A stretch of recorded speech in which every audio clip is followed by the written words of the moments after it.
थी उनमें बालक का संवेगात्मक विकास जो है उसको पढ़ लिया था। उसके बाद बालक का जो भाषा का विकास है, लैंग्वेज डेवलपमेंट, उसको पढ़ चुके थे। उसकी जितनी भी परिभाषाएं थी मैंने आपको ट्रिक के हिसाब से परिभाषाएं करवा दी थी। आज की जो अपनी क्लास रहेगी उसमें अपना नेक्स्ट आता है बालक का नैतिक विकास। नैतिक विकास के बारे में अध्ययन करेंगे, मोरल डेवलपमेंट। मोरल डेवलपमेंट जो है इसके बारे में अध्ययन करेंगे आज। बहुत ही सरल है, अच्छे से समझा देंगे ताकि समझ में आ जाए।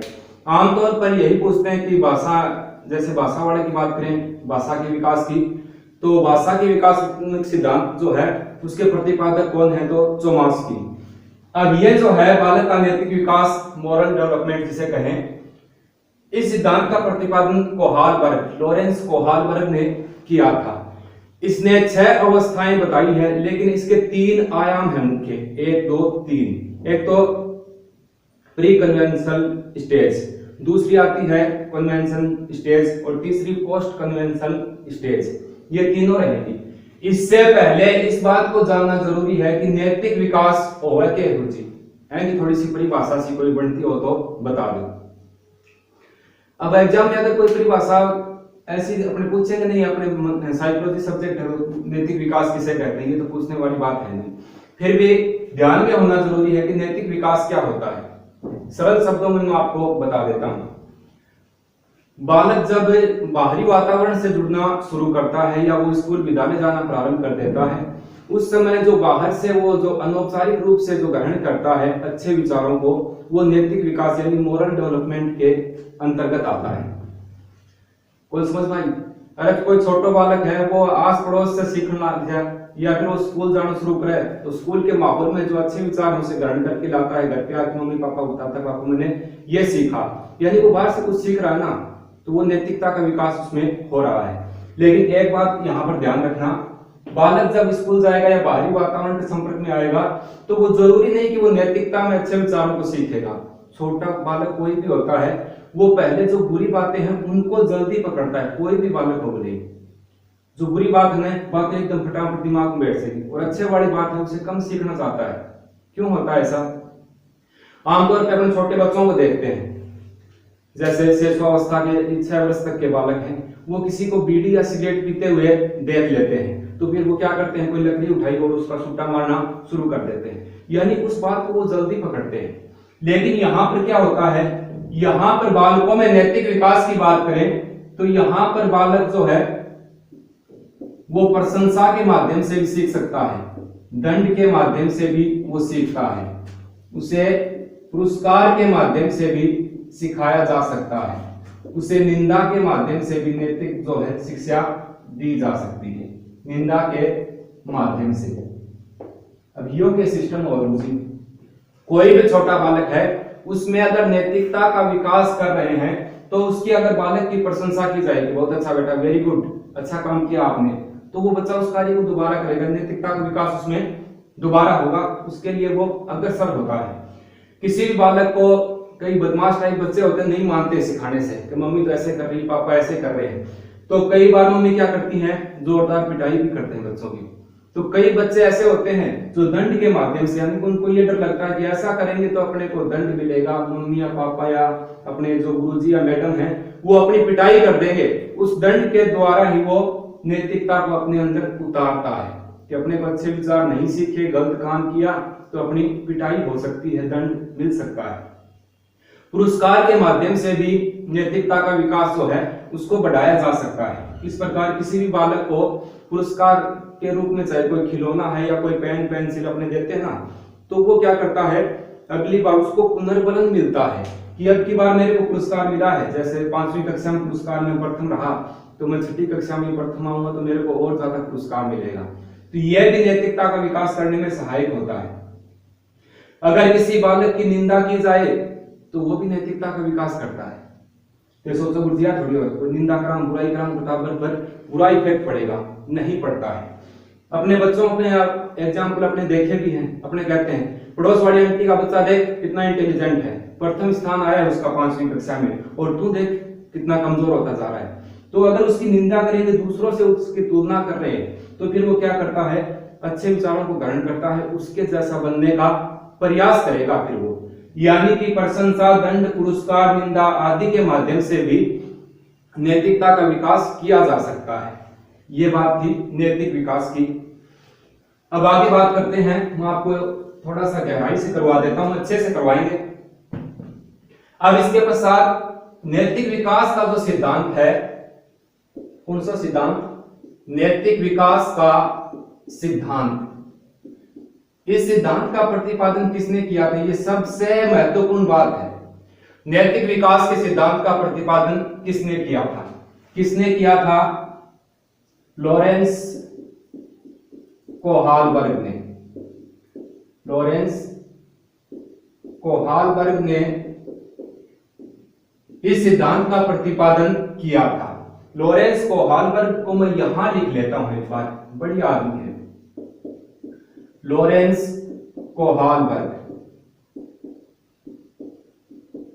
बढ़िया कहाँ है, देखो लॉरेंस कोहालबर्ग के बारे में जानो।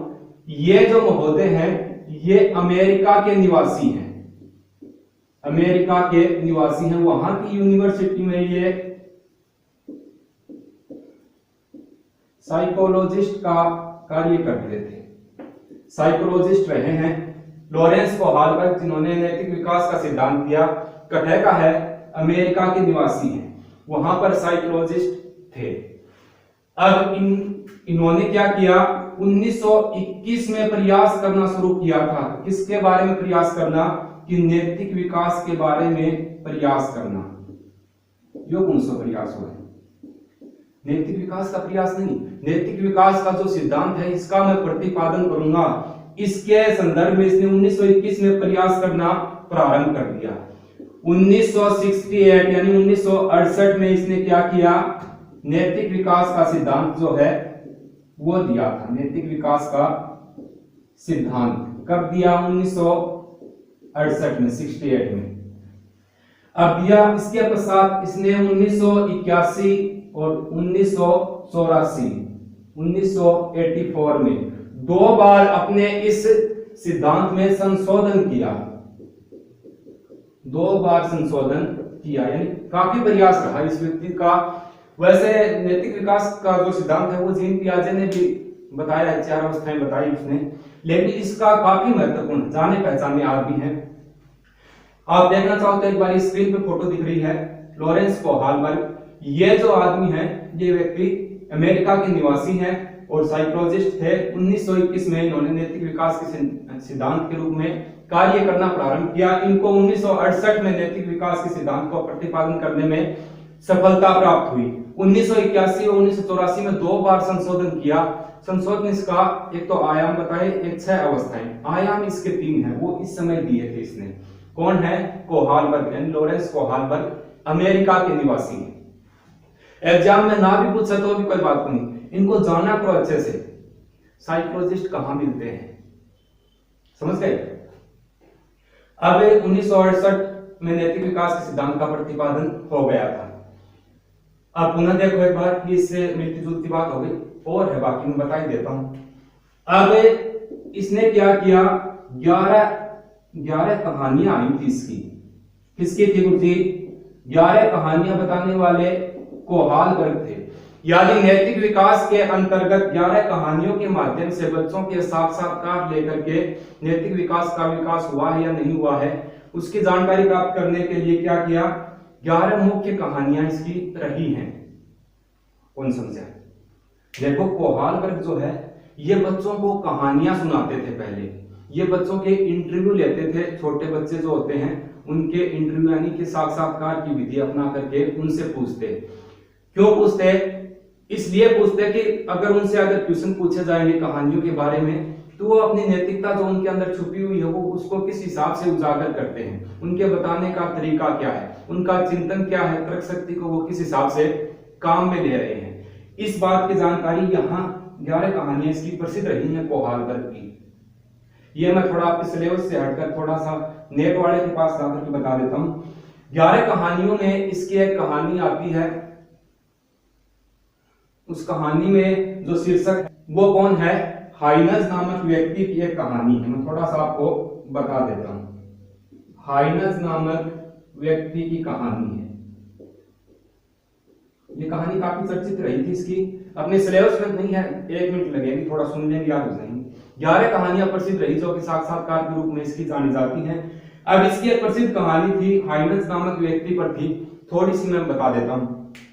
उस समय अमेरिका में हाइनस नामक कोई व्यक्ति था, उसकी पत्नी जो है, उसकी वाइफ बहुत ज्यादा बीमार हो जाती है और उसकी वाइफ के कुछ ऐसा रोग था जिसकी दवा एक फार्मेसिस्ट था, दुकानदार जो दवाई विक्रेता, उसके पास ही वो दवाई उपलब्ध थी। हाइनस दौड़कर अपनी पत्नी को बचाने के लिए उस दुकान के ऊपर जाता है और वहां से वो दवाई खरीदने का प्रयास करता है। वो व्यक्ति उस दवाई के 10 गुना रुपए हाइनस से मांगता है। हाइनस कहता है इतना थोड़ी होता है यार, मेरी पत्नी जो है वो मरने के कगार पे खड़ी है और आप जो है 10 गुना रेट बढ़ा के दे रहे हो, मेरे पास कुछ चंद पैसे ही हैं, इनमें आपको देनी पड़ेगी दवाई। तो उस समय दुकानदार ने क्या किया, हाइनस को वो दवाइयां उपलब्ध नहीं करवाई। तो हाइनस ने उस व्यक्ति को पीटा तथा उसकी दुकान को तोड़कर उसमें जितनी भी दवाइयां थी वो उठा करके अपनी पत्नी के लिए ले जाता है। ये मैंने थोड़ा सा शीर्षक जो है वो आपको बताया है। उसके पश्चात बच्चों से कोहालबर्ग ने ये कहानी सुना करके कुछ ऐसी बातें पूछी कि हाइनस का दुकानदार को पीटना सही था क्या? हाइनस जो है वो पत्नी को बचाने के लिए गया, क्या वो एक सही पति के कर्तव्य जो है उसको निभा रहा था? कुछ इस प्रकार की बातें जो नैतिक शिक्षा के रूप में मान्य होती हैं। ऐसी बातें किसने पूछी? कोहालबर्ग ने पूछी बच्चों से। ये हाइनस की कहानी सुना करके पूछी थी। ये इसकी कहानियों में आता है, सिलेबस में नहीं है, थोड़ा सा हटके है, याद हो जाएगा। बालक का नैतिक, एक बार पुनः देखो, बालक का नैतिक विकास यानी moral development, child moral development. अब मैंने नैतिक विकास बता दिया आप लोगों को। नैतिक विकास क्या होता है? जब बालक जो है वो आस पड़ोस के लोगों से संपर्क में आता है या विद्यालय जाना प्रारंभ कर देता है, वहां से वह अच्छे संस्कार या अच्छी बातें ग्रहण करना शुरू कर देता है, वो मोरल डेवलपमेंट के अंतर्गत आता है। अब ये विकास जो है इसको पुरस्कार के माध्यम से, दंड के माध्यम से या निंदा के माध्यम से या प्रशंसा के माध्यम से विकसित किया जा सकता है बालकों में। नैतिक विकास का सिद्धांत जो है इसका प्रतिपादन करने वाले लॉरेंस कोहालबर्ग हैं। कहां के हैं लॉरेंस कोहालबर्ग? अमेरिका के प्रसिद्ध मनोवैज्ञानिक व साइकोलॉजिस्ट रहे हैं। 1921 में इन्होंने नैतिक विकास के संदर्भ में प्रयास करना शुरू कर दिया था। 1968 में इनको नैतिक विकास के सिद्धांत का प्रतिपादन करने में सफलता प्राप्त हो जाती है। उसके पश्चात 1921 से 1984 में इसने 2 बार संशोधन किया। ये कौन सा संशोधन है जी? ये संशोधन देखो, इसने 6 तो अवस्थाएं बताई हैं नैतिक विकास की, उसमें इसने 3 आयाम जोड़े हैं। अपने तीनों आयाम ही पढ़ेंगे। 1981 व 84 में संशोधन किया। अगर इनकी बात की जाए तो ये जो है इनकी कहानियों के माध्यम से बच्चों के साक्षात्कार, पहले उनको स्टोरी बताते फिर उनसे साक्षात्कार के रूप में पूछते ताकि बच्चों का नैतिक विकास कितना है, किस टाइप के बच्चे हैं। इनकी प्रसिद्ध कहानियों में हाइनस नामक व्यक्ति की जो प्रसिद्ध कहानी है वो चर्चित रही थी। अब आगे चलते हैं। कोहालबर्ग हैं, इनके अनुसार याद रखना जीन पियाजे ने भी नैतिक विकास का सिद्धांत जो है वो बताया है, कंफ्यूज नहीं होना है। लेकिन उसने 4 अवस्था बताई है, इसने 6 अवस्थाएं बताई हैं और 3 आयाम बताए हैं। अब तक इसकी अवस्थाओं को नहीं पूछा है, इसके आयाम कई दफा पूछ लिए गए हैं। अब बात करते हैं, कोहालबर्ग ने 6 अवस्थाएं बताई हैं। कोहालबर्ग ने नैतिक विकास की कितनी अवस्थाएं बताई हैं? 6 अवस्थाएं बताई हैं तथा 3 प्रमुख आयाम बताए हैं। 3 प्रमुख आयाम जो हैं वो बताए हैं। इन आयामों की अगर इसमें इसने बताया है, पहली आती है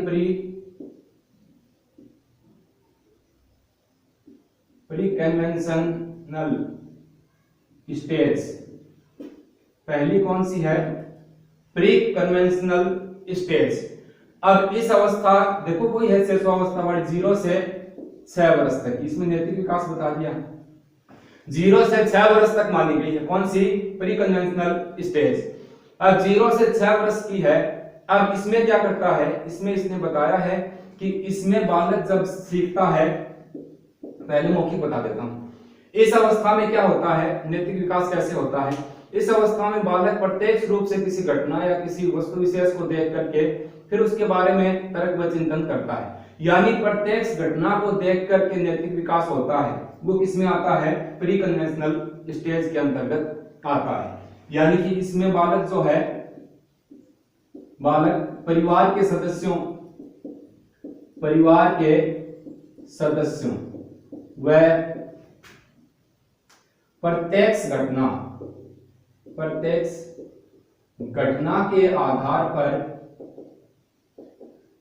घटना के आधार पर नैतिक विकास को अपने अंदर समाविष्ट करने का प्रयास करता है।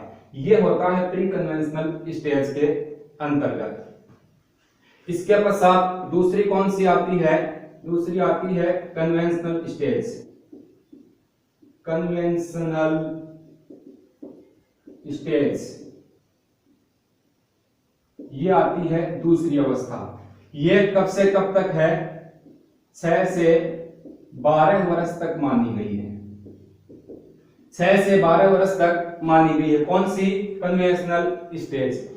अब इसमें क्या होता है, याद रखना, इसमें एक लाइन है वो बहुत ही महत्वपूर्ण है कि बालक का सर्वाधिक नैतिक विकास जो है वो कन्वेंशनल स्टेज में ही होता है, 6 से 12 में। इस उम्र में बालक जो है वो क्या करता है? देशभक्ति या अपनी संस्कृति या धर्म से संबंधित नैतिक मूल्यों को अपने अंदर उतारना प्रारंभ कर देता है।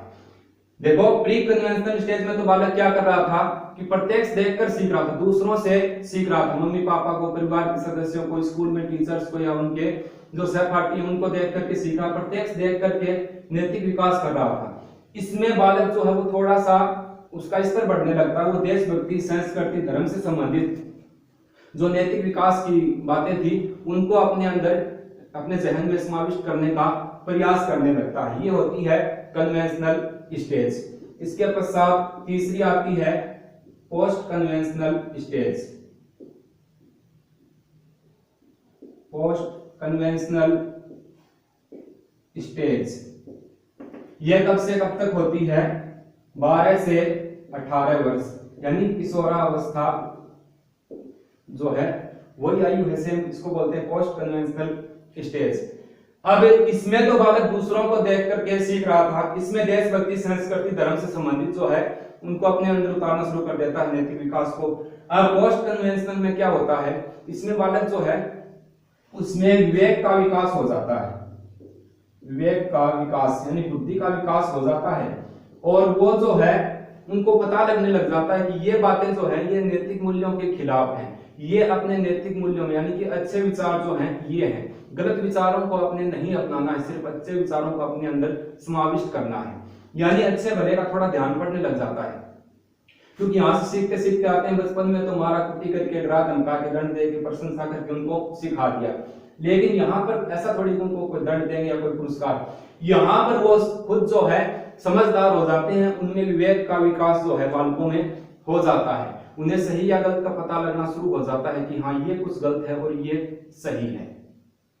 अब आप सोचोगे सर आपने लिखवाया था किशोरावस्था में कि इसमें सही गलत जो है वो समय घुटने पर निर्णय लेने की क्षमता नहीं होती है, लेकिन यहाँ पर देखो अगर नैतिकता की विकास की बात करें तो नैतिकता का विकास का ध्यान विवेक होने के पश्चात उनको हो जाता है कि हाँ ये अपने समाज के विरुद्ध है, ये अपने समाज के अकॉर्डिंग है, या इन नैतिक मूल्यों को अपने अंदर लेना है। तो ये यहाँ पर इसका जो है वो क्या करते हैं, भविष्य के प्रति जागरूक हो जाते हैं, भविष्य के प्रति जागरूक हो जाते हैं, और जो भविष्य के बारे में अपने क्या बनना है, भविष्य में अपने को आगे चलकर कौन सी पढ़ाई करनी है, किस क्षेत्र में अपने को जाना है, यानी भविष्य के प्रति उनकी जागरूकता बढ़ जाती है, विवेक आ जाता है, यहाँ पर बुद्धि का विकास होना शुरू हो जाता है, खुद समझदार होने लगते हैं और नैतिक मूल्यों को खुद ही अपने अंदर समाविष्ट करने लगते हैं, उनको पता लग जाता है सही व गलत क्या है। अब देखो पुनः बालक का नैतिक विकास पढ़ रहे हैं, मोरल डेवलपमेंट। इस विकास का प्रतिपादन कब किया था? 1968 में लॉरेंस कोहालबर्ग ने किया था, जो कि अमेरिका के निवासी हैं या वहां के साइकोलॉजिस्ट रहे हैं। अब कोहालबर्ग जो है इसने 6 अवस्थाएं बताई हैं, उनको कम पूछते हैं। इसने जब 1981 व 84 में संशोधन किया उस समय इसने 3 आयाम जोड़े थे। एक तो है प्री कन्वेंशनल स्टेज जो 0 से 6 वर्ष तक होती है। अब इसमें बालक क्या करता है, परिवार के सदस्यों व प्रत्यक्ष घटना को देख करके नैतिक मूल्यों को अपने अंदर समाविष्ट करने का प्रयास करता है। उसके पश्चात दूसरा आता है कन्वेंशनल स्टेज 6 से 12 वर्ष तक। इसमें बालक देशभक्ति, संस्कृति, धर्म से संबंधित जो है नैतिक विकास जो है उसका प्रारंभ होना शुरू हो जाता है। तीसरी इन्होंने बताई है पोस्ट कन्वेंशनल स्टेज 12 से 18 वर्ष जो किशोरावस्था वाली है वही है। इसमें बालक के विवेक का विकास होना शुरू हो जाता है। क्या सही, कौन से मूल्य सही हैं, कौन से नैतिक मूल्य गलत होंगे, इसका पता बालक को लगना प्रारंभ हो जाता है। इसी उम्र में बालक भविष्य के प्रति जागरूक होना शुरू हो जाता है। तो यह था कोहालबर्ग का नैतिक विकास का सिद्धांत, मोरल डेवलपमेंट। कल की क्लास में सामाजिक विकास जो है उसको करवा देंगे।